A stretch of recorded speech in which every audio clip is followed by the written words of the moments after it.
Welcome back, everyone, to another SlabStox live show. Not on Monday, but on Tuesday, because today is Tuesday. It is July 5th, the day after July 4th, hence why we didn't have a live stream last week. It is 6 p.m. Eastern time, though, like normal, and I'm not joined by Nate today, just like on the Sunday Flip Quest. I was joined by Papa Slab, my dad, but today I'm joined by Julian, SlabStox Julian, our intern. Thank you so much for joining me on this lovely day. Yep, thank you for having me. Of course, man. We're here to talk about some buying and selling in a down market and different strategies that we're employing right now, because for a lot of people out there, you might be looking at the card market and saying, well, I don't want to sell because cards have fallen, or I don't want to buy because cards are kind of on the decline, depending on which they are. And we don't necessarily blame you, because I know that a lot of people are kind of sitting here maybe thinking that, so it makes sense. But we do have some strategies to share that we have been doing. It does not mean that you have to do those strategies. It doesn't mean you have to even listen to today's episode and consider those strategies. Or you can just listen to today's episode and say, hey, you're stupid. We don't want to do that. And that's totally fine by me. We just want to share what we're doing and maybe get some discussion going, what you might be doing. So if you're in the live chat today, feel free to say hi and drop some comments and drop some questions or some thoughts, or what you might be doing in this current state of the market right now as we go throughout today's live stream. And we'll be happy to read off your comments and share them. If you're on podcast listening later, hope you learn some things, or maybe gets to talk about some things with some friends if that's what you like to do in cards. So what's up, Brooke? Good to see you. Thanks for coming tonight, Brooke. Before we're getting into tonight's the bulk of the live stream, I do want to talk about the Kesem Charity event this year, because we have made some progress. So now we are already over $25,000 in donations. At this time last year, probably right around $10,000 in donations. And obviously 100% of it is going to charity. It's going to Camp Kesem. It's a camp that sends kids to camp for free whose parents have cancer. And I was involved in college at UW-Madison, and we cannot wait to help again this year because of the sports card community, which is awesome to see. And we have two new presenting sponsors to announce since last live stream, and it is Whatnot, where we are going to be hosting a few different events for the SlabStox Charity event, where you can buy stuff to help out kids for Camp Kesem. There's a ton of great cards this year, ton of great products have been donated. Talk about those in a little bit. Very excited about it, and I'll tell you where you can help out buy stuff and what nights you can do so. And then we have also got Midwest Cards. So Midwest Cards donated a ton of product last year. They donated, like, it was an NT 2020 football box. Yes, like the Joe Burrow and Justin Herbert box. And then they also donated a Sapphire Topps Chrome Formula One box last year. I ended up pulling a Lewis Hamilton Variation Aqua of 99 out of that product. It was sick. And then they donated a ton of other cool stuff too. It's like 10 grand in donations. And this year they donated a ton again, and it's like up to 12K this year. Oh, not yet. I'm going to show you what they donated, because I have it right here in front of me right now. So first box that they donated is this. That's a little small. Let me see if I can increase the size. This is all from Midwest Cards. Shout out Midwest Cards, the absolute best. 2018 Bowman Chrome baseball box. That's got like Acuna's and Ohtani rookie autos in there potentially, plus some other first Bowman prospects I'm sure Nate could tell you about, but he's not here.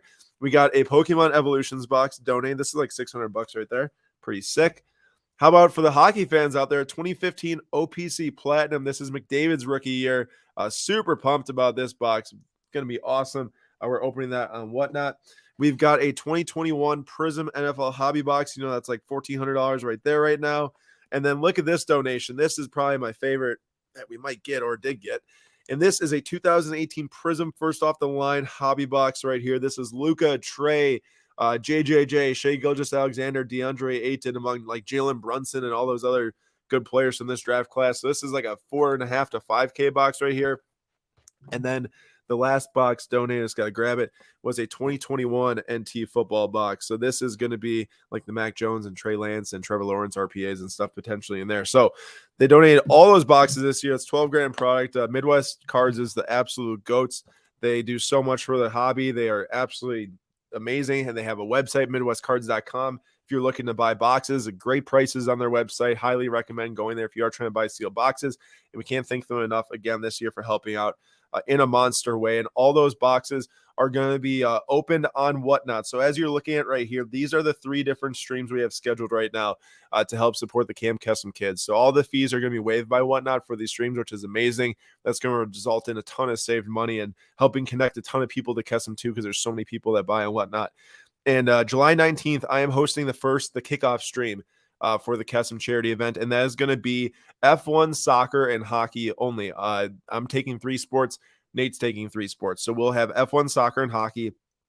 On July 19th at 6 p.m. Eastern time, there will be packs, there will be boxes, there will be singles, there will be slabs, there'll be a ton of cards. And then also July 21st is going to be Nate's stream, and that will be at 6 p.m. Eastern time too. And that'll be basketball, baseball, and football. We have tons of cool singles from those sports too. And as you saw, like the Prism football box, among other products that we've gotten donated so far.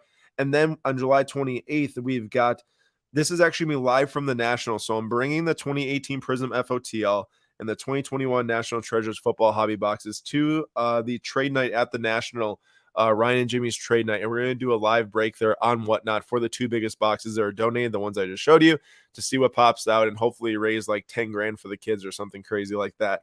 That will be super fun, and it's going to be a great time. I have it pegged at 8 p.m. Eastern time right now. I do have to say that time is subject to change, but as of right now, it's scheduled for 8 p.m. Eastern time. So please hop into our Whatnot account. If you go into the description of this video, there's a link that you can use to get $10 in free credit on Whatnot if you create an account, if you don't have one yet. And if you go to our account, just search SlabStox and Whatnot, you can save all these streams and make sure you're there to help send the kids to camp. It's going to be absolutely amazing. Hopefully some deals for people too. It should be a very good time. And then also, I want to shout out that you can still help if you want to, but you have to act like right now, like tonight, like after you're listening to this podcast or live stream. We could really use your help. So these are a bunch of cards that we bought at the Midwest Monster that are getting graded by SGC for free. They're grading all these different raw cards for free for the kids. And the deadline says 7/2/22. So obviously July 2nd has passed by now, but we are sending out this submission on Saturday, this upcoming Saturday, July 9th. So if you go to your, card room, your whatever storage right now, pull out some cards that are $25 or more in value, throw them in a bubble envelope really quick and throw that address on there, SlabStox Charity, P.O. Box 320384, Franklin, Wisconsin 53132. You can still make the deadline and we'll send them on Saturday. So you have to act now. We really appreciate the support. We've got like nearly 200 cards, but we're hoping for a lot more. So if anyone does want to help out and finds in you to help send some kids to camp for free, we'd really appreciate that. It would make a big difference for these kids. So thanks everyone. And now on to the rest of today's stream. Julian, wait, really quick. Julian, are you excited to witness your first Camp Kesem charity night in person type of deal? Very excited, especially because last year, I know you mentioned it, the Whatnot, so there's going to be people who won't be able to go to the National, so you'll still be able to tune in and participate. So that's a fun aspect as well, which I did last year. So I'm excited to be there in person, but we'll also have the opportunity for other people to tune in and take part as well. Absolutely. Yeah. Trying to get as many people involved as possible. That's the goal. And what is up, Global Sports Card Investor? What is up, Medium Rare Cards? And Big John, good to have you all here. So to recap, weekly auction number 24 from PWCC on Sunday night for a FlipQuest episode. We've got our podium here where we, detail 3 of the top selling cards that we were tracking that night. First one here is a LeBron James Refractor PSA 10 that sold for $48,000. Now this card right here, this thing sold for nearly $300,000 like a year and a couple months ago. Down to $48,000. That is quite the significant drop. It really just goes to show that you might hear buy the goats, buy this, buy that. And while there is really, really good thought behind that, sometimes if too many people are trying to buy the goats at one time, it does not turn out well if there's too many in the supply. And this is going to be one of those cards that's now down to 48K. It's going to go down for here. Who knows? But all I can say is that's crazy to think that at one point a base PSA 10 was worth this much, and now a refractor PSA 10 is worth this much. Number 2 is the Mike Trout Gold Rookie PSA 10 from 2011 update. Very rare card. It's like 50 PSA 10s, I think. Super tough to grade. That's sold for $15,600. And then on the right, we've got the Kevin Garnett. That's a 2012 Prism Gold 10 PSA 9 for $15,000. That last sold for, I think it was like $200 nearly 13 years ago or something like that. Or it was like 9 years ago. Sold for $200 and sold for $15K as a PSA 9. We asked the Instagram audience what they thought the best use of or what the best buy was for the price. And 49% of the votes got the LeBron at $48K, and then 45% of the votes got the Trout at $15,500. Only 6% for the KG at $15K. It is a very, sought after card for 2012 Prism Gold collectors, but I can definitely see how people would think that maybe that is too much money for that if you aren't a Prism Gold collector or a basketball enthusiast for sure. Julian, what are your thoughts on these 3 sales right here? Yeah, I was honestly kind of surprised at the amount of people who selected the LeBron Refractor. I mean, you mentioned it considering how much it dropped. I would definitely, for the price, I was leaning towards the Trout. That was my selection, especially with I think it sold for like 21,000 like a few months back. So Yeah. he hasn't been playing. He hasn't been playing the best, but I feel like that definitely has some room to grow. But that refractor, just how much it's dropped, it's definitely it would leave me worried if I was shelling out that much money. Yeah, and I would say like it never really felt like a 300 grand card, I suppose, when you know that there's a lot out there. Not, I mean, there's not like an insane amount there PSA 10s, but there's definitely enough to go around. Um, that Kevin Garnett, you might find the perfect collector to pay 20 to 25K for it, but definitely doesn't have that big of a audience base compared to like a Mike Trout Gold PSA 10 rookie. Tough to grade too. Only 50 PSA 10s out of 2,000 different printed ones printed. So I actually pretty much agree with the Trout there, although that Kevin Garnett's from one of the most legendary sets of all time. Covered two different cards that were either trending up or down in price. Tua's NTRPA BGS 9 with a 9 auto sold for $10,200. Now, this was up 54%, but that was compared to a 1-color patch, but with a 10 auto. So each one kind of had something better. This one had a 3-color patch. The other one had the 10 auto, still up quite a bit. And yes, the 3-color patch, I think with the 9 auto is definitely worth more, but definitely rose since January and then adding Tyreek Hill. And then this KD and AD, probably one of the worst combinations you could have on a card if you bought it last year, because those are pretty much the two biggest basketball droppers in the past year next to Russell Westbrook. Yeah, it dropped 50% since August. So down to $1,050 from 2,000. And the Instagram audience does not think that that 2 is worth 10K, but 75% says no, 25% says yes. Then also just 6 different deals here I want to highlight that you could have grabbed on Sunday night if you were bidding the PWCC auction. A couple highlight here would be the Damian Lillard at $31 at SGC 9.5. I think at PSA9 sold for like $120 like 2 months ago or a month ago. And then the Rose Lavelle PSA 10 sold for 75. I think the last one sold for like 125. So we really like to target like the $25 to $100 cards during the PWCC Flip Quest we do. I think there's a lot of really unique stuff that ends pretty good deals. So I'd recommend jumping in and checking it out on Sunday if you can. The extended bidding starts at 10 p.m. Eastern time. All right, now time to get into the title of the stream. We talk buying and selling strategy in a down market. So I want to point out here on this episode and the kind of the ideas behind it are originating from this right here. And this was a big deal for us. We were able to partner with 1:37 p.m. and Card Talk. So if you don't know Card Talk, you might not, but Lou Janu, Tyler Schmidt, and Ryan Johnson. Ryan Johnson's from Card Collector 2, of course. They run a weekly podcast on Spotify and Apple Podcasts and everything. Be sure to listen to it. And it goes through 1:37 p.m., which is Gary Vee's media company. So we partnered to release a monthly market report. So you have not yet, please jump on to 137pm.com and you can find the SlabStox monthly trading card market report on there. It's right underneath the popular pop culture tab. And it is jam-packed with data. It's packed with data on vintage, on new stuff, on different sports, what's trending, what's hot, what's not, looking ahead, all this different stuff. I'll leave you all to read the report. And then later this week, we are releasing an episode with Card Talk. That's going to release through Card Talk's podcast network and their YouTube channel. Very excited about that. But I want to talk about the specific last thing we wrote in this report. I want to point out really here, if you look at Card Ladder's indexes right now, there's, I don't know how many are here. That's 7 by 3, 21 different indexes. And that would be 19 of the 21 are red over the last month. Obviously, that's a lot of them. And then the only 2 that are green are up less than 1%. So I want to point out that, yes, we are in a down market, but can provide opportunity, as we pointed out here in our last word. So you kind of get the the recap right here, but still recommend reading the whole thing. There's a lot of insight that you can take away from it. And 3 of the things that we pointed out here was that there are reasons for people to be selling right now. Like, it's not a shock that people are selling sports cards right now, just as people expected if we were to come to a time in the economy where not only cards are trending down, but literally just like all different markets in the world are trending down. Stocks, cryptos, NFTs, all that different stuff. So people are selling for a multitude of reasons, we wrote, and either they need living expenses or they need to pay for savings for the national because people want to bring money to the national and find those rare pieces they can't find elsewhere. Or maybe there's just certain cards that people don't believe in long term, like the high population cards that have been being offloaded for over a year now, and that's understandable. And this can provide for some opportunities, though. When people are selling off, they're not all selling off like high population stuff. There are some nice rare cards coming up for sale right now. It might give you an opportunity to buy something at cheaper price than you would have otherwise been able to either a year ago or maybe a year from now or maybe 2 years from now. So if you do find something you want to collect or invest in long term, definitely think that now's a decent time to do it. And then the X factor brought up by Chris from Card Ladder and myself as well, is, what's happening over these next 2 months.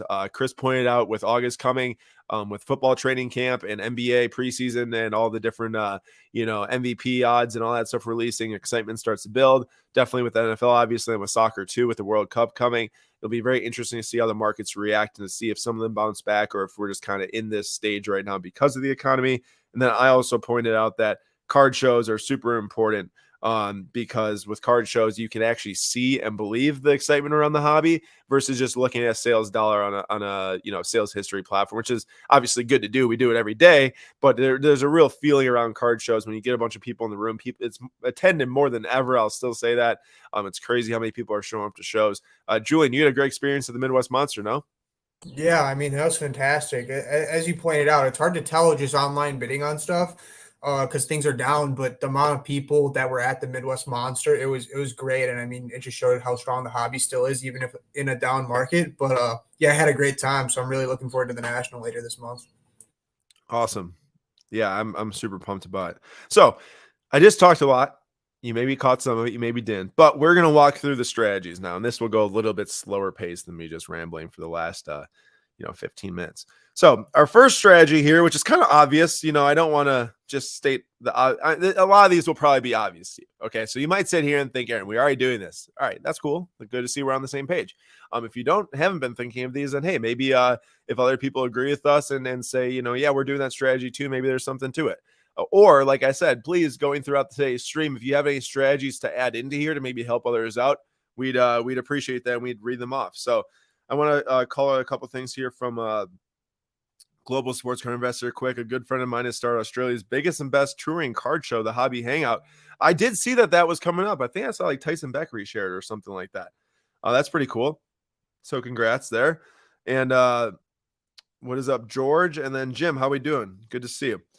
So buying unique items. And what does that mean? Obviously, it means finding stuff that others maybe don't have or stuff that others want, but they can't get their hands on. And it's not as easy as just like looking something up and then boom, there it is and you buy it. Like this does take a lot of time, looking at a lot of auctions, searching a lot of different characteristics, finding out different things that people are maybe looking for in different markets based on seasonality, whatever it is. But last night, an example I have, or this is actually 2 nights ago now, we bought in the Flip Quest episode a 2008 Upper Deck Premier Legendary Remnants Gold triple patch of Jackie Robinson of 19. And it is a PSA 5. Now, some people would say, dude, why are you buying a PSA 5? I'd never touch a PSA 5. Card was made in 2008. It's not like it was a 1954 Hank Aaron or something like that. And yeah, it's not a great grade, obviously. But to me, grades mean so much less than what the card is in the holder itself. And I've always felt that way. And looking at this card right here, a triple relic with clearly 3 different jersey pieces that clearly is stated on the back of the card. It's game worn by Jackie Robinson in an MLB game. That is irreplaceable. And what's even more irreplaceable than that, well, actually, this is not as irreplaceable as that, but that's super cool about the game used Jackie Robinson thing. So we bought for $174, even as a PSA 5. But what I would point out is that I didn't know this at the time of purchasing because I didn't look up the sales history of this card and noticed it the night of. And I said, I really want that. So I just went for it. I didn't even know how much the thing last sold for. I just bought it because I thought it was a great price. I looked back today and found out that the last time that this card hit auction was in 2016 on June 4th. So this was 6 years ago and a month ago at this point. And it last sold for $76 as a raw card. Now, yeah, that raw card might have been, I don't know, a PSA 8, a PSA 9, maybe it's a 7, who knows? All I know is that those cards are tough to grade in general. But if it sold for 76 back in 2016, I have a good feeling that 6.5 years later or whatever, 6 years later, when there's been none that have came up for sale for $174, like that just seems like an absolute deal to me, a no-brainer, right, Julian? Or maybe I'm wrong. Julian, tell me if I'm wrong, but do you agree with me? No, I definitely agree. I mean, for me, it used to be rarity. For me, I associate that word automatically with most expensive. And a point that can be made is that there's a ton of rare stuff that you can get like this for cheap price. I mean, it's super cool. It's like a game used Jackie Robinson, $174. So yeah, there's definitely something to be said about that. But I think that was a great pickup. Yeah, thank you. I appreciate that. It is just one of those things where you see it and you just like, no, you kind of got to get it because you feel like it is really rare. So yes, it takes a little time to get the feel for that. Like even my dad, after our Flip Quest episode, he's like, man, I don't know how you just like see all that stuff and it instantly clicks, boom, I want to bid on that. And it does just like take a lot of practice and research over time. But everyone starts somewhere. I started when I was really young, which helped now to where 10 years later, I'm able to kind of do this stuff without thinking as much maybe. But I do think that you can get good at it. And over time, you'll just kind of pick out these things from different auctions or whatever and find them. So but something like that is what I like to look for. Something that does not sell very often. That is just like the number one indicator. If you see something selling like 5 times a day or 10 times a day, you know that is so susceptible to dropping in price, because at any given point, tons of them can be listed and offloaded. Like that's literally one of the most important things about cards and having cards that people want long term. Yeah, I think that's also email us info@slabstox.com. I love hockey and would be maybe interested. But send me an email with pictures and what you're thinking. All right, so next up, this is in the same category, unique items. Now, this is a 2003 Topps Chrome Shannon Sharpe, the tight end for the Broncos, Hall of Famer, now on Undisputed on Fox with Skip Bayless, although it's kind of a whack show. Still brings him some notoriety post-playing career. So this is an 03 Topps Chrome Gold X-Fractor of 101 PSA 9. It's a pretty great Topps Chrome football set here. And when I was buying this, we bought this back on June 19th on our FlipQuest episode. I literally could not find a single one that ever sold, no matter the grade of this card. I don't know why. I don't know how. I don't know why, but I couldn't. And I went up and looked up about 10 million different things to make sure I wasn't like mistyping something in, spelling the name wrong, not listing the year right, the gold, whatever. I just couldn't find anything. So I bought it because we get paid like $105 for it. But I know eventually when we go to sell this thing, it might be at the National. A lot of these will be for sale at the National. We might be able to put it out at the booth or put it up, an auction, whatever it is. And someone who wants this card, yeah, maybe some people will go and look at the PWCC sales history if they're looking to buy and try to do a ton of research, or they're subscribed to Card Ladder. That works too. But, like that, this is a card that isn't very easily comparable, as some say, to where you can go and point and say, oh man, that dude over there, he's got 2019 Prism Jaw base, PSA 10's at $100. Yours is at 125. It's overpriced.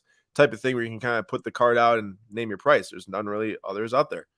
So that's how I felt about that card too. All right, we got a couple different strategies thrown in here. So Jim's strategy number 1, buy low numbered goats. Well, if you think that Shannon Sharpe's one of the best tight ends of all time, I guess this kind of adds into that.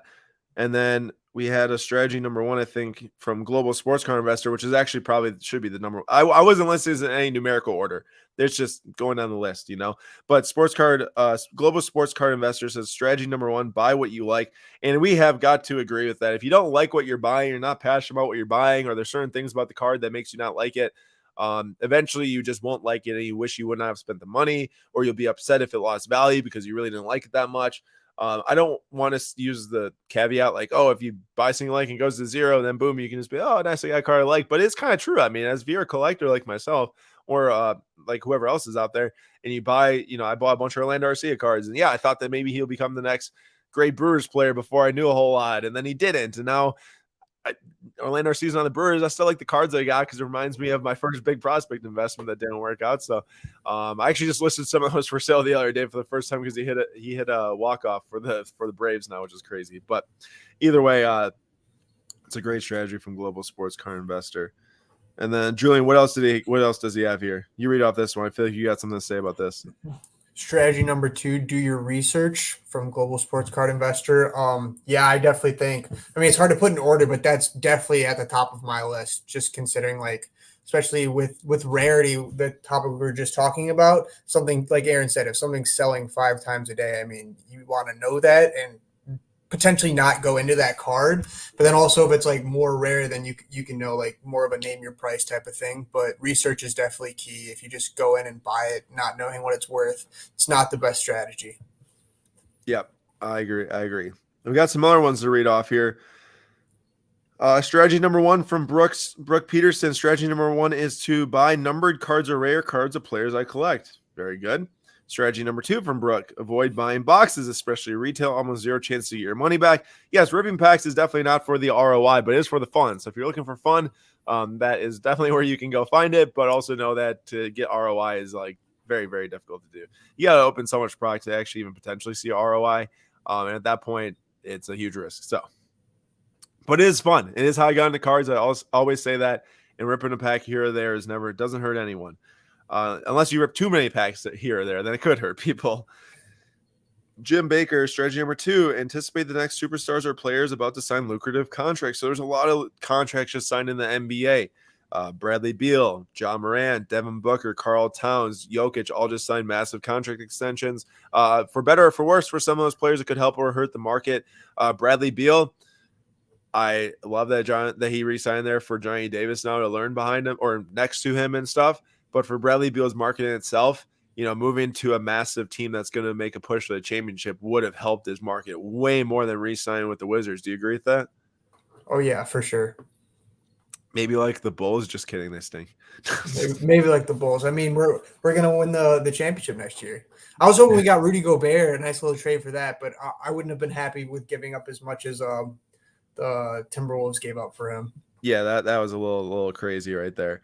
Matthew Johnson with a good question, probably based on the Shannon Sharpe. Why do tight ends not sell as well as other skill position players? Well, I think that tight ends just have always been kind of looked at as like, oh, there's like a couple of good ones, and then the rest are just kind of like, 30, 40 catches in a year, 400 or 500 yards, a couple touchdowns. But then there are a few tight ends that are like super, super good and put up a ton of stats, like Travis Kelce and Mark Andrews, and at certain different points in their career, like Antonio Gates and Tony Gonzalez and stuff, who are obviously some of the best tight ends of all time too. Rob Gronkowski, who just Don't retired. Forget about George Kittle. George Kittle too. George Kittle. Can't forget about him. I was looking for one more. I knew there's one more like really big name playing right now. I couldn't think of it, but George Kittle also. But what I would say is like Rob Gronk's cards like sell super, super well, I think. But obviously he's one of the best of all time. So yeah, like the mid-level tight ends really don't sell very well, but I think that some of the best of all time should definitely get a little bit of love. And I say that with having a Shannon Sharpe on the screen that we just bought. So I guess take that for what it's worth, but don't take that as like go buy tight ends. It's just I like this card, so I bought it, and I think that someone else might like it too. Brooks Peterson, strategy number 3, hunt. Big deals are coming. Yes, if you put in the time, you will be rewarded. Like that Jackie Robinson, if we didn't put in the time, no way I would have found that. East Coast card collector, have a specific card in mind that isn't necessarily hot or that you haven't even seen, but exists and keep searching for it. That's an interesting one. Sometimes you never know when it'll pop up. You might really, really want a, rookie patch auto of a player from a certain set, and you might not have seen it for a year, and the next time you look, it's there, and you got to act when you can. Let's see here. Brooks says, "Oh, I love to rip. It is fun, but right now I avoid it as much as I can." Yeah, that's not a bad idea. Not a bad idea at all. Jim is throwing the hate Julian's way. DeRozan plays basketball against 1988. Bulls don't have a chance. I'm just not going to respond to that comment. Just wait until this season. DeRozan's insane. No comment from Julian. I will say the amount of points he scores with not hitting any threes is pretty unbelievable. So, oh yeah, his fader. Oh my God, so clean. Yeah, Chris Middleton's a better mid-range shooter though, so that's too bad. All right, now our second strategy on the list is buy items that can create margin, meaning like profit margin. And I've got an example here, which is crack and regrade. Now, this is very it's very either opinionated or like subjective. Like you can do this as you wish with whatever companies you wish, but I'll just detail my experiences and what I'm doing or what we're doing, because that's what I can talk about. If anyone else has different ideas, go ahead and do them. Like this is just an idea out there, a theory, and this is how we're trying to execute on that. So first example is just 2 nights ago, we bought this stunning Shohei Ohtani 2018 Finest Mystery Redemption Refractor Auto of 99 BGS 8.5 with the 10 autograph for what I felt was a tremendous deal at $1,140. Our plan with this is to crack this out of the BGS 8.5 holder. Anything like BGS 9 and below, for me, is like almost an instant regrade depending on the card. BGS 9s and below just sell so poorly, and I feel like depending on what might be wrong with the card, you can choose a different grading company and maybe do well. And for us, we're choosing SGC to grade this card with, because I do feel like maybe you see the surface is an 8, maybe there's some thumbprints on it, you crack it, you take a microfiber cloth. This is the key to getting dust and debris off your cards before grading. You have to use this. If you don't, I'm sure you'll see a big difference. The hope is that it gets like a 9 with a 10 autograph, and it's definitely a 10 autograph. And if you look at the last sales of the card, Raw sold for $2,650 on May 23rd. BGS 9 sold on April 17th for $2,030. And then PSA 9 with a 10 auto sold for $3,100 on April 8th. So you can just see right there how bad BGS 9 sells. So obviously in the BGS 8.5, like, yeah, maybe it would sell that low, but I just feel like that there's opportunity with this card, because we can create margin from it, from taking it and going somewhere else with it to get graded, i.e. SGC for us. So that's the first example. Second example, there is real no other sales data on this thing recently. This Ryan Gravenberch Orange at 25 BGS9, but it has no subgrades on it. People absolutely hate BGS slabs with no subgrades, which is kind of ironic given that PSA and SGC, which are two of obviously the highest graded companies right now and best performing sales data, they don't have subgrades. So it does, the thinking is backwards, but BGS kind of dug their own grave by going to a subgrade model. And Peter from SGC, he said on our live stream back when we interviewed him that they feel, and I'm sure this is how PSA feels too, that you can't really give a card a grade based on just 4 indicators of the card. There's a lot more to the card than just 4 things, which is why they don't use subgrades. And I'm assuming that's why PSA doesn't either. And the card as a whole can only be graded versus grading each individual thing and then averaging on a score. Hence why they kind of dug their own grave, because now they're the only company that does use subgrades. Well, I guess you want to say HGA, but I'm not going there. All I can say is that this thing, I really do feel like taking the BGS 9 and going somewhere else with it, SGC for us, especially with soccer, is going to do well. Julian, talk to me about Ryan Gravenberch down in Bayern Munich. Are you excited about this? Do you think it's a great buy at 144? I am excited. I mean, I saw this one on PWCC and I texted you right away. So I couldn't find any sales on it. Super great player, super young, signed with Bayern. My only concern would be him fitting, how he fits in the lineup, because I mean, they have so many great players, but I'm pretty sure that he'll be there for a long time and he'll be successful. So, I mean, at that price, it makes total sense, especially with the cracking it out. I think that was the play. Yeah, and he's on the Dutch national team. So, I mean, other opportunity there with the World Cup coming up this summer. And then the third and final card I'll talk about with the cracking regrading that we're going to end up going through with is going to be this Mitch Marner rookie auto of 999 BGS 9. We also bought this for the flip quest, just like all these other cards I'm talking about. It's the easiest ones for us to point to because we're buying them actively every Sunday night. 528 on this BGS 9 right here. It's got pretty solid subgrades. Like I said, subgrades obviously aren't completely indicative for grading with other companies, but it can at least give us a look in to see, I guess, maybe where the damage might be, or not perfection, if you want to say that, not necessarily damage. And I feel like that we can definitely take this one, go to SGC with it, and hopefully hit a 910 or a 95 maybe even, and see what happens. And it sold for 528, but if you look at the most recent sale, it was a raw for 725. So I mean, right there, instantly it's $200 cheaper than the last raw. Once we grade it, maybe it gets an SGC 9 or 95. I don't know, 750, 800, and that's a great grade for us. You know, after grading with SGC with as cheap as it is, or I should say low cost as it is, and quick turnaround time, we'll have this back for the national, which would be amazing. All right, the Walmart theory next, unless anyone else has anything to add. Here we go. Brooke, looking for cards that do not come up very often, try to capitalize on this global recession. Already been able to get some great deals, but also plan to hold, not to flip. That's a great point. I want to point out that, and we will point it out at some point during these different strategies, is that buying with the idea is that if you are buying right now, you should be able to hold it for long enough that we can get past the global economy drop or the recession, if you want to call it that, like Brick did, because no one can predict what's happening with that right now. We can only, buy cards we think are going to last long enough to see the rebound and to spike up again when the economy spikes up and the stock market starts to go green and all that different stuff. So don't buy anything that you don't think you'd want like a year from now, if you know what I'm saying, or even like 6 months from now, maybe. Or 2 years from now, even. But along the way, if you have an opportunity to flip it, go for it. It doesn't mean you have to hold it for 2 years or a year or 6 months. It just means that you should buy with that in mind, because you might have to be looking at holding a little bit longer, which could pay off in a big way, but you still got to be able to be confident when doing that. What's up, Gabriel? Welcome.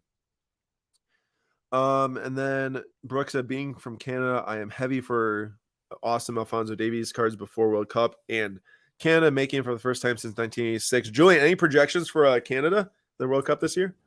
I think they're definitely a sneaky team to do well. They got a bunch of young guys. They got Jonathan David as well, who's been tearing it up in France right now, and he's probably going to be on the move sometime soon, if not this summer, next summer.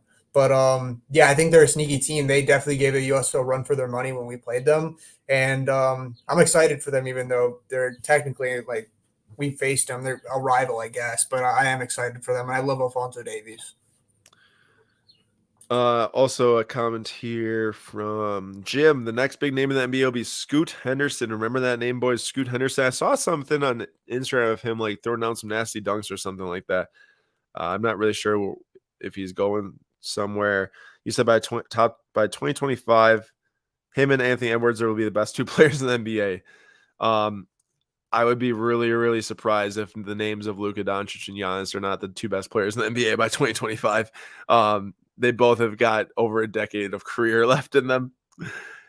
Matthew Johnson, for example, I have a Justin Jefferson 75, but got 8.5. Not really sure why, and had multiple people look at it as well. Well, if you don't know why, I'd say maybe crack it out and try again or something like that.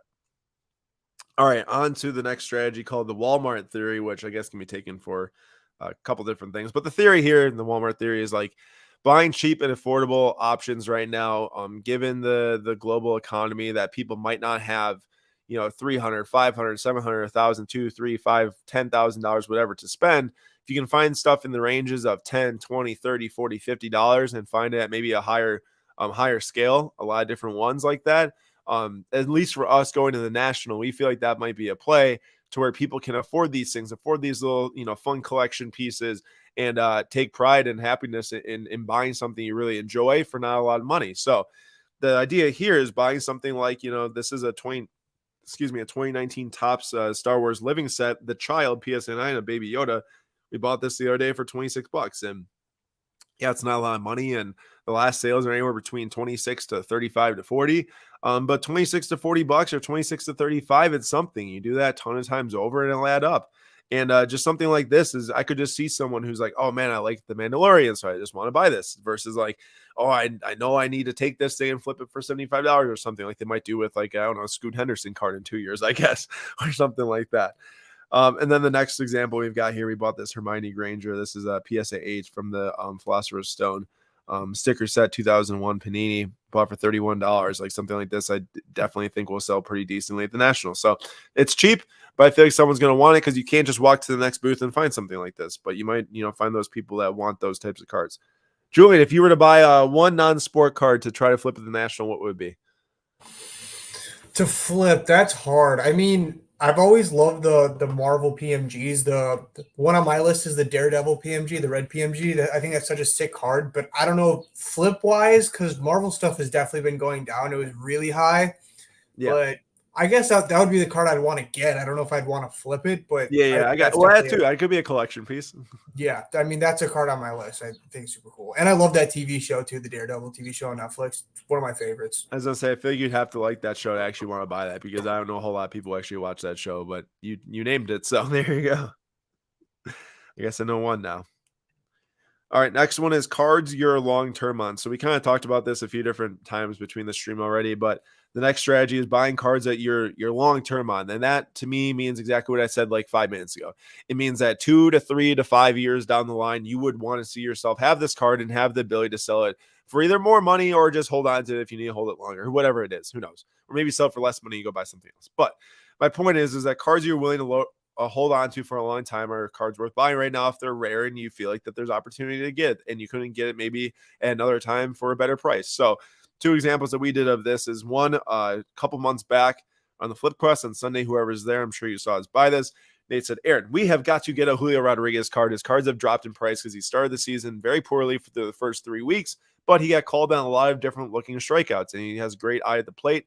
That's a huge part of his game, and it started turning around very, very quickly for him. He's now won back-to-back Rookie of the Month awards, and he actually won Player of the Week award right now too of the entire MLB. And this is his 2019 Bowman Chrome Blue Refractor Rookie of 150 PSA 10, or first Bowman, not rookie. And we bought it for $1,140. Well, the last sale of this, I don't have it in there, but it's like around $1,650 or something like that. And there's one that's over $2,500 also on Buy It Now or something. So the point here is that yes, maybe we do sell this at the National because Julio is super hot. We take some profit and we say we're happy right now because, you know, taking profit on things is a good thing, especially in a market that's kind of hard to make profit in. And or at least right now, I should say. But I would also, Nate and I would really be happy holding this thing for 3-4 more years because we do think he's going to be one of the best bats in the entire MLB. He's thought that ever since he got signed internationally, his first Bowman Chrome card release. So Nate's been a believer for a long time. And we still are a believer 3 years later. Now we will probably be a believer 3 years from now too. So yes, we might sell this thing in August. Like there's no saying we're going to hold this thing for 3 years. I'm not going to say that obviously because we probably won't. But we bought it with that in mind that if we do have to hold it for 3 years, then we will. So that's the plan there. And then the same thing goes for this George Russell 2020 Dynasty Formula One. This is his RPA out of 5. Very happy with this card. Bought it at a great time. And he's been outstanding this season. Only one finish outside of the top 5, which is this past weekend when he DNF'd after the massive crash with Joe Guan Yu. And he hopped out of his car, ran, made sure he was okay. And then he couldn't continue on because his car wouldn't restart. So yeah, very happy with this. Another card that I physically could see us selling at the National if we get the right offer at the table, but also one I could be really happy with holding for 3 to 5 years or more. He's going to be one of the best drivers in Formula One for the next 10 years, probably. And he's on Mercedes, and he's got pretty much the keys to that team going forward. So I don't think we can really go wrong there. And it was a wild race this weekend, too. Any thoughts, Julian, to share on that strategy, the cards you're long term on? Yeah, I agree with that. And I'm just going to say there's no guarantee that I don't run off with that George Russell at the National. I'm not trying to hype you up, but that I love that card. I know you do. Matthew, great buying the Julio. Thank you. And Brooks says J-Rod is going to be a super stud. He already is a super stud. He's just going to become more super studdish over the next years. I'm so excited about how he's playing. Jim, I bought 2 immaculate Julio Rodriguez number autos 5 months ago for $77 each. Well, that works out. I mean, even if it's not licensed, put immaculate and Julio Rodriguez and autograph together, gotta be worth more than that. Thank you for the comments, everyone. Feel free to comment more as we're going to. We are ending we're towards the end of the different strategies we're talking about, though. Next up is slabbing unique items. Now, this is an interesting one, and you can do this for a couple of different reasons, or you can just not do this at all. If you say, I don't want to slab my card, then go ahead. Don't grade it. But the theory here is about slabbing cards that don't pop up on different auctions. So just this past weekend, I didn't buy this exact card you see here, but I bought this exact card, just not the serial number or the picture you see. This is a 2016 Topps Museum Collection Bryce Harper Silver auto with a gold frame numbered 15. Now, yes, he did just break his thumb, but he's playing extremely well, getting 1 MVP last year. And this sold for $350 on April 11th. I paid a little bit less than that, I think, this past weekend at a card show, and I bought it to get it graded because not a lot of people grade these metal frame autos.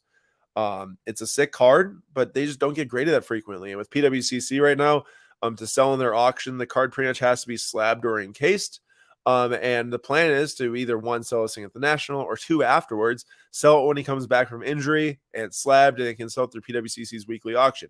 Now, the theory behind that is that you won't find a lot of cards like this selling through PWCC's weekly auction for the sole fact that not many people slab these types of cards. So I feel like getting that card into the auction could be a good idea because it's a card people won't find in there who bid each week. They might look at it and say, oh man, that's a unique item. I don't really see it slabbed that often. Oh, I should buy it type of deal. So that's the plan there and the thought behind it. I think it can work out. It looked pretty good. Yeah, the frame's got a couple of issues with it. I mean, these metal frames are so hard to grade, but I'm hoping for like an 8.5 or a 9, and I think that even that would turn out decently. And then second here, that I bought this past weekend at the show too. This is a Charlie McAvoy 2017 SP Authentic rookie patch auto at 25. It's the Future Watch Retro. It's a pretty sick card. If you see it down here, now ours looks a little bit different. I just sent it off actually to get graded. I think it'll probably get like a 9 at best. These things are pretty tough to grade. They're super, super thick. But the last one sold for $284 back in December 28th on auction. I got ours for like $125, $130 or something like that. And that's another type of card that I don't think many people are grading that card at all. I think of the 25 that were printed and released, I don't know, maybe 3 are slabs, maybe less, maybe 5 at most. So another card that I think would be smart to maybe get graded because of the lack of ones that are slabbed. Like, to me, if you can't tell, this entire live stream, this entire premise has to do with buying and selling unique things that you don't see very often. Now, obviously, more people are buying and selling unique things. Like, yes, you might see them more often, but that's the goal, is to find stuff that you just don't see very often in different ways, either through slabbing, through buying cheaper stuff that doesn't pop up often, whatever it is. And that would be the theories behind a lot of this. So before we move on to the National, a brief discussion of the National, Julian, I just want to see if you had anything more to add on either this one or any of the strategies. This one was the slabbing unique items. No, you covered a lot of it. I mean, we mentioned earlier about buying unique stuff, and I just think slabbing it gives it that premium. So even if there aren't many just raw cards of the sales. If you slab it, it just gives it even extra, and you basically ask, like, you can mark your price as long as it's reasonable, because you can definitely it gives it a premium. So I think that's a good strategy. Yeah, and you're not like competing with other graded copies. Like people, if let's say our Bryce Harper gets an 8.5, which obviously is not ideal. We like a 9, but if it gets an 8.5, well, are you going to go and find a BGS 9 or a SGC 9 or a PSA 9, a mint copy? Probably not, because none of them are graded. So like people want slab, then there it is, you know? So that's the thought. All right, here. Let's see here. What just trying to see if we got any comments to talk about. Aaron, what caused the accident in the last week? Maybe the gas man. Okay, so this is my thoughts on this. I had Lou text me from Card Talk and say, bro, Gasly caused the accident, this and that. I don't think that Gasly caused the accident. I do think he contributed to the accident, because without him there, it wouldn't have happened. But what caused the accident, I do think, was George Russell cutting the inside when Gasly was already there. If he's got the position on the inside of the car, he's trying to shoot up the middle like Latifi did. Get Russell too late. Notice, oh man, people are trying to go up the middle because they got such a poor start.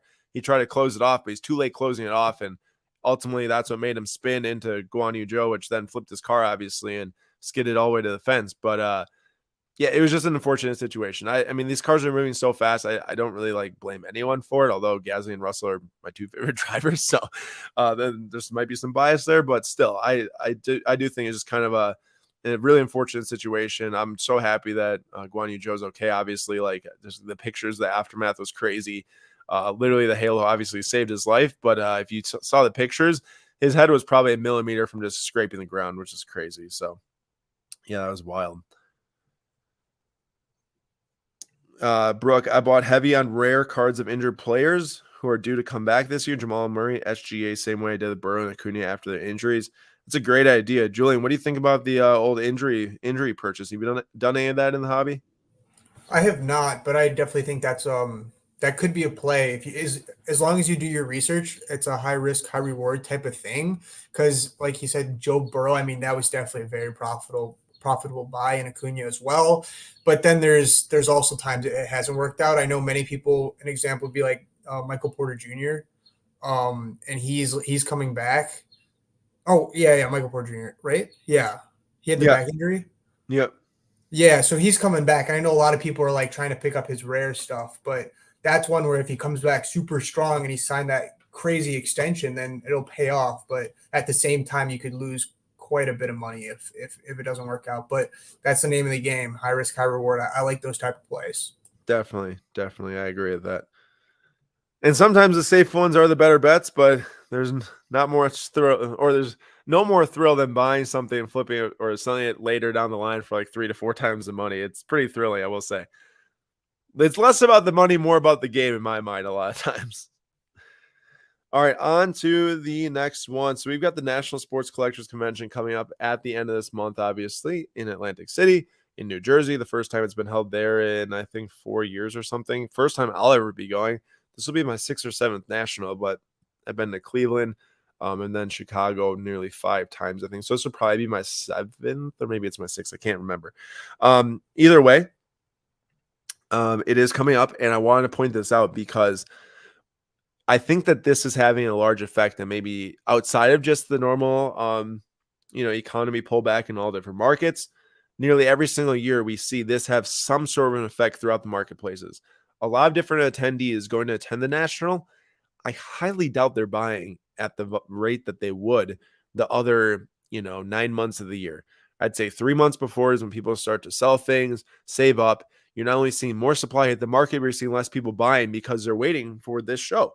And it kind of creates for an interesting market dynamic throughout the rest of the year, because you think about it, it's like, okay, so more people are selling right now to save money for the show. But then when people go to the show, yeah, that might make prices lower on some cards, because if you look at the online databases and different sales histories, cards are selling for cheaper because people aren't spending as much money on cards. And that's when I point to, again, you need unique cards so people can't come up to your booth and say, hey, that card's now selling for this much, because it's probably dropping prices. Not as many people are spending money, on the online marketplaces. So that's my thought on how the show just affects leading up to it. But also at the same time, I want to point out, for those of you that cannot make it to the national, You might be a little sad if you do love going and you're not going this year, but I have to say how it affects the online marketplaces during the show. If you are not going to the national, or maybe if you are and you're just a complete savage and want to just buy everything, um, I recommend going in different marketplaces, whatever you buy, whatever's ending like right during the show, and just looking up as much stuff as you can and trying to see as many deals as you can if stuff is ending on auctions. If you're on eBay and you're like just looking up random stuff like autographs from or autos from basketball cards or rookie patch auto, I guarantee if it's ending at like 4 o'clock or 6 o'clock on that first Wednesday night, you're probably buying it for like 25% cheaper than if you bought it like a month later or something like that. It obviously depends on the card. You just can't buy anything out there and expect that to happen. But all I'm trying to say is that there should be a lot less activity online during the national because you've got, 100,000 people passing through within a week. Maybe not this year within Atlantic City, but in Chicago last year, yeah. And that's a lot of people who aren't on their phones or aren't on their computers bidding. And I really do think that you could maybe get some deals if you really wanted to. Julian, are you going to be that savage sitting in a booth trying to sell stuff, buy stuff, and bid on eBay or PWCC or wherever at the same time?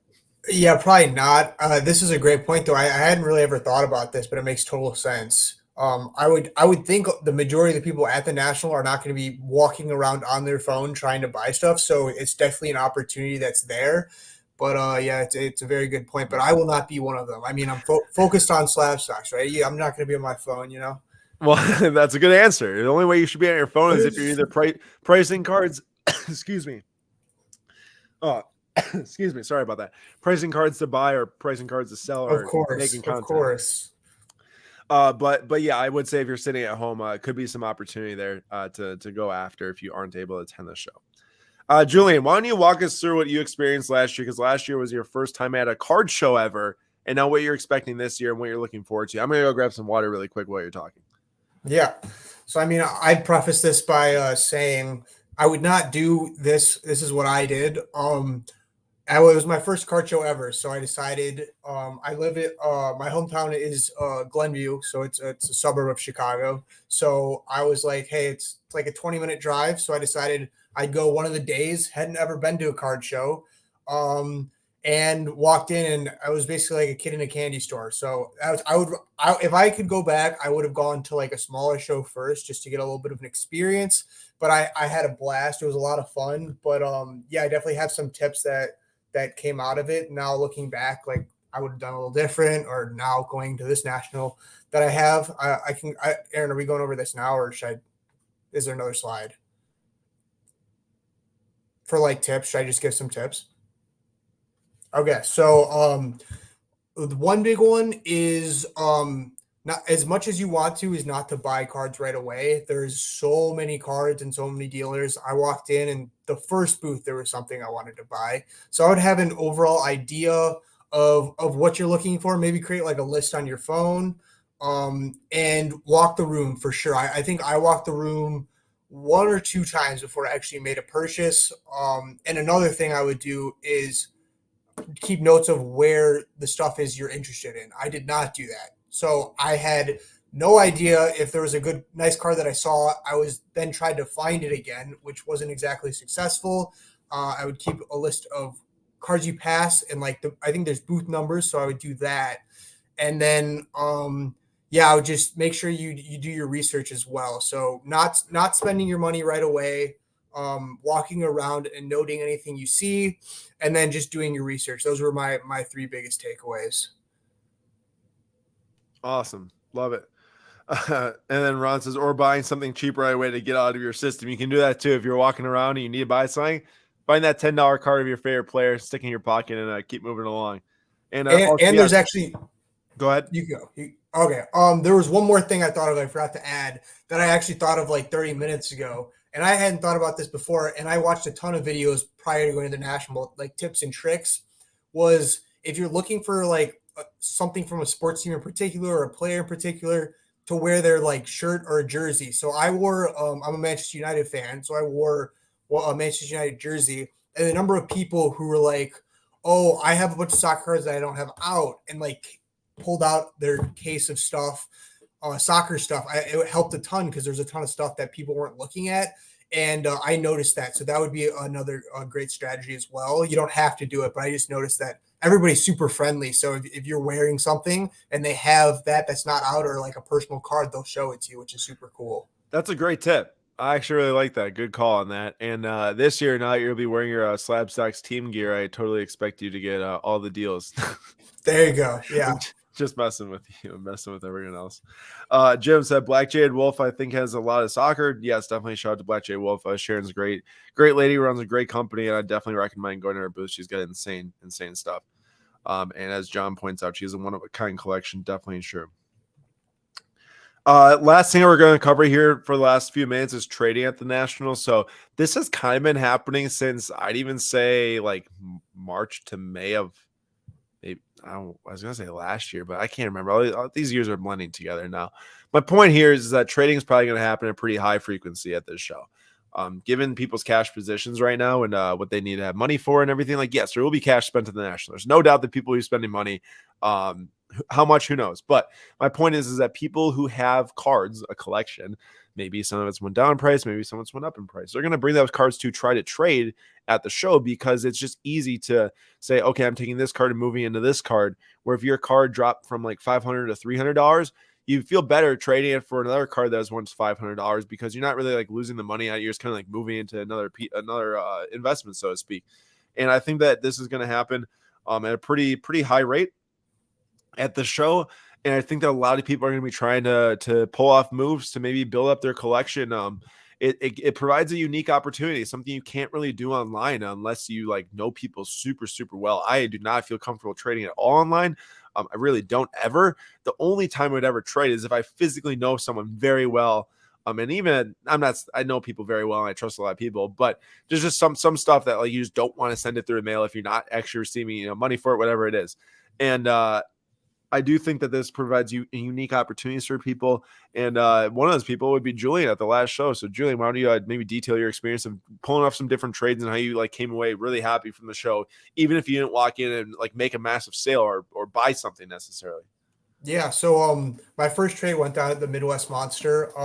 As Aaron said, I think trading's a great way, especially in certain scenarios. If you have a card and the price on it is pretty firm, you couldn't get like it's not a type of card where it's like this person would pay more for it. It's around the same ballpark. So I bought back in January. I bought Kylian Mbappe 2017 Topps Chrome, purple out of 250 BGS 95.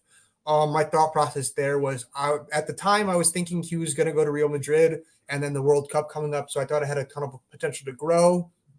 And then he re-signed with PSG. So that definitely didn't help his market a ton. I had no intentions of doing anything with it. I was planning on holding it until the World Cup. But I went up to Shane's table. Shout out Shane at the Midwest Monster. And he had some insane stuff. And I've gotten super into F1, and I'm also a Pure Gasly guy. So he had a bunch of Pure Gasly cards. And the ones I walked away with was red portrait out of 5. So no, all of these were non-graded. So red portrait out of 5, orange portrait out of 25, gold 70th, orange track tags out of 25. Those were the 4 I walked out with. So I'll go through my thought process a little bit on that. I paid $3,800 for my Mbappe. We priced it around $4,800. There was one sale at $4,800. So trade value, it's a great way to get as much out of it because more people it's a higher value in terms of trade instead of just getting cash. I asked him if he was interested in buying, but he said he preferred trade. So we valued it at that. The Gasly stuff, for me personally, I'm looking at a ton of raw stuff and grading. I think that's one of the best ways to make money in the current market. So I thought it through. Since I was in on it at 3,800, that's all I really wanted to cover. So I thought there was plenty of room, even if they didn't get the best grades. And going to shows in person is a great way for me as what like. I don't really ever buy raw cards on eBay because I like to see it physically. So I thought all of them were in pretty good condition. So it was a risk I was willing to take, and I was in on the Mbappe. There's like about $1,000 worth of space, so I was really happy with how that happened. And I sent it off to SGC and just got the grades back, and I'm super happy with how that worked out. Nice. There you go. Congrats on that. I have a few questions to answer here. Is Juan Soto still a buy at these lower prices? And will he be back after this slump? So I got to point out a couple of things here.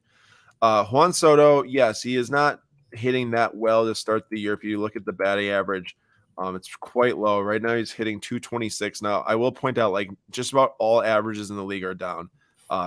Like, everyone's average is down this year, unless you're certain players. Obviously, certain players are hitting better than they normally do. But if you look at his first half and second half splits over the last year and then this year too, obviously the second half hasn't happened yet.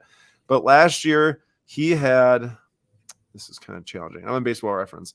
Last year he had a OPS plus of 147 in the first, 139 in the first half of the year. He hit 283 with an 852 OPS and had an OPS plus of 139. So that means he's like 39% better than league average. And this year so far, he has got a 137 OPS plus again in the first half. It might not look like he's doing that well because of the stats overall are down in the league, but compared to the rest of the league, he's doing, well, actually last year 139. So he's doing 2 percentage points worse this year compared to the league than last year to the first half. But in the second half of the year, the guy went freaking off. He had a 348 batting average. He had 1,164 OPS, and he has 216 OPS plus. So that's 116% better than league average.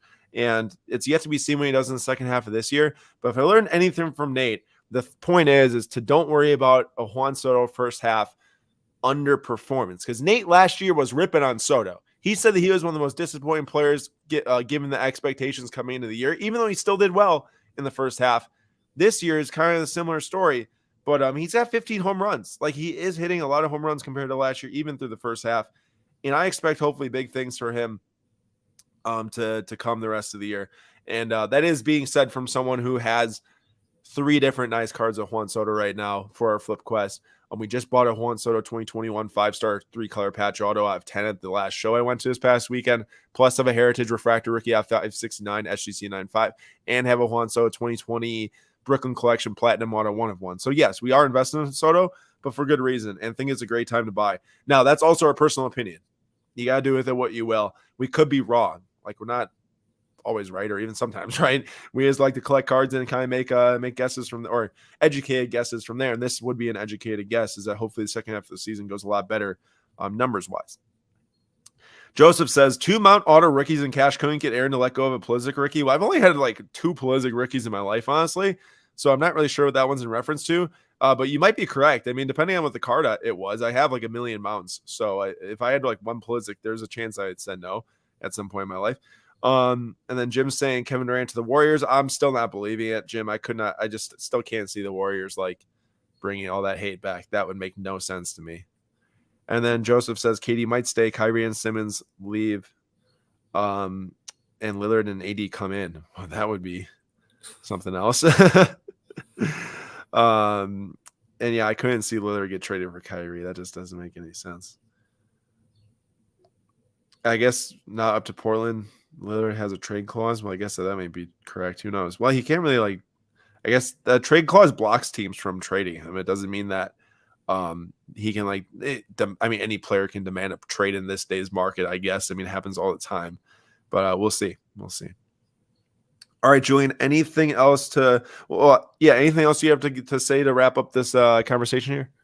No, I think we touched on a lot of it. I think the main thing to take away is, despite like the market being down, there's still a ton of opportunities for to make money, and the hobby is still strong. You go to one of those shows like the Midwest Monster, there's a ton of people. So I would say focus on some of these tips, do some of your own research, and there's a ton of ways to make some money. Yeah, remember, these are just tips that we have that we're executing on right now. It doesn't mean that they're all right. It doesn't mean that they're all wrong. It doesn't mean that they're all going to work out. Some of them might, some of them not. 2 years from now, I guess we'll know for sure. But that's just what our best judgment is right now. And last thing I want to point out is that we have got 2 shows this week on Whatnot remaining. Tomorrow we have What's Brewing at 6 p.m. Eastern time. Nate is still gone, moving to Washington. So it'll be Papa Slab and myself My dad, we will be ripping packs and giving them away. We're doing $750 in giveaways, 2 boxes of Photogenic Basketball, the new Panini product, and 2 boxes of 2021 Topps Chrome Diamond or Platinum Anniversary Baseball. And then we'll have a basketball team break afterwards. So it should be pretty affordable, and it'll be a ton of free packs given away too. So that's affordable. I know that much. Tomorrow at 6 p.m. Eastern time.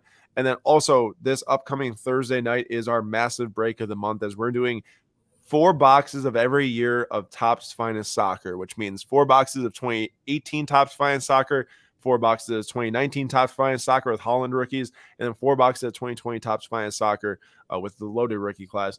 It's going to be a super fun time. That's 12 boxes. That's 24 different autographs, and it's going to be a super unique way to hopefully buy packs. So you have to come and see how that's going to be done. And we're going to give away a couple different slabs too, or a couple different cards, and maybe some packs too. So come check it out on Whatnot Thursday at 6 p.m. Eastern time. Like always, there's a link in the description of this video to get $10 of credit to sign up for an account and to come and check it out. That's all we got for now. I hope you all enjoyed today's episode. I think that a lot of people, it seemed like you're adding in some comments, so I do appreciate that. I'm sure the people listening afterwards are going to appreciate that too, hear some different thoughts and perspectives. We know that this wasn't on Monday this week, so we appreciate you coming on Tuesday. I know it's different, but I think it was still a great episode and live you came, so we thank you for that. And we will see you all this Sunday night in the next Flip Quest episode, number 25, on the PWCC Weekly Auction.